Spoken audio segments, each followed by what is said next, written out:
The response to the book has been really gratifying, in part because the aquarium hobby is actually a holdover from the 19th century when amateur naturalists basically invented modern biology. And I'm always impressed by how much serious aquarists know about fish and about the natural world, so it really means a lot to hear from them. At the same time, I'm probably most touched when people who wouldn't expect to have any interest in fish or ichthyology find themselves falling under the spell of this world, because that's what happened to me.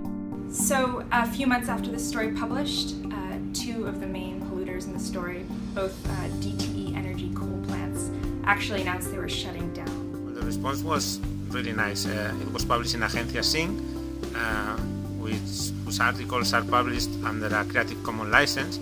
This is that everybody who likes them can republish them, provided that the name of the author and Agencia Sync are indicated.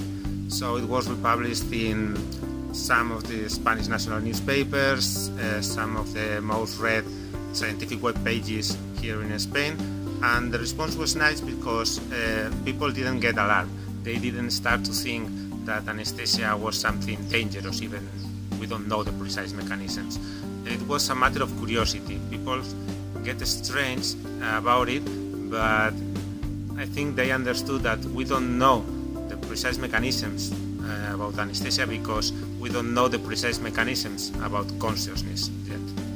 In the publishing community, the academic publishing community, people were very happy with the story. I think it was shared on several blogs and other fora for academic publishing like PubPeer and Retraction Watch. Even the peer review service of the AAAS mentioned it on Twitter, and they said it's a must-read for every journal editor. So yeah, I was really happy how this was received. Yeah. I've had a really positive response to the story from people messaging me saying they really like the topic even though they didn't quite understand it. People finally understanding more about this unique concept of parallel universes which we see in so many popular books and movies. I was really scared putting the essay up because it was a very personal topic, but it got a huge, very positive response. It got, I believe, over 100,000 hits in the first several days. It's gotten over 600 comments online, and I got about 100 plus emails, personal emails from people. Most of the emails I got were from people who had similar experiences with dying parents. But I did get a few very touching responses from physicians. The best one was from a physician who was an intensive care doctor who said that she had been concerned about the way people died in the ICU and had been considering going back for a fellowship in palliative care, and that my article had persuaded her to do that. So that meant a lot to me.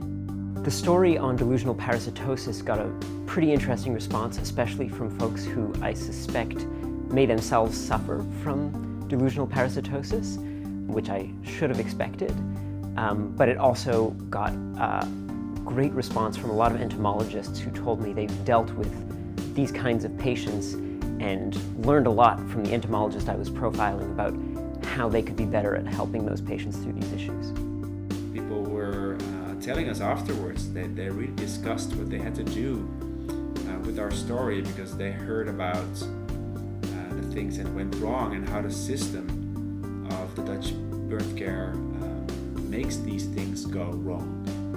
And we also received a lot of responses from other parents that lost their own child from a comparable reason. And there's been a lot of reforms on this story. The major pharmacy chains are making significant changes, and we're following that. There's been changes in law, changes in policy, and we're following that. That work will continue sometimes for years.